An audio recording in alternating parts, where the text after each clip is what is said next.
tipografët dihet që do ta mbështeteshin atë lëvizje demokratike që kishte filluar në Shqipëri dhe kishin forcën për ta mbështetur, sepse kishin shtypin. Për shembull, greva e madhe e tipografëve ishte që bllokuan të gjithë gazetat, që nga zëri i popullit e gjithë që atëherë ishte një kurajo shumë e madhe për ta bërë, dhe u shtyp vetëm gazeta Sindikalisti, që sapo filloi.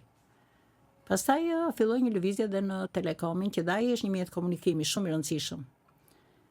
Ishte sindikata e dytë, më pas ka qenë sindikata e arsimtarëve dhe më pas ka qenë sindikata e minatorëve.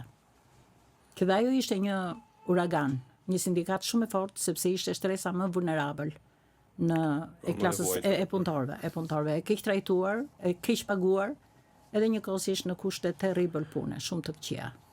Ajo pastaj mori forcë si sindikat, edhe në shumë drejtime bëri liderin e sindikalizmit, sepse ishin punëtorë që punonin në tokë, në minierë, ishin punëtorë që organizuan me greva të mëdha në nën tokë, dhe detyruan që edhe në rastin e zgjedhjeve të para të përmbyseshe përsëri rezultati, domethënë nga ato që e fituan u kthy në fitoren e Partisë Demokratike. Ka qenë greva e minatorëve të Aliasit, që pati ndikim edhe në politikë.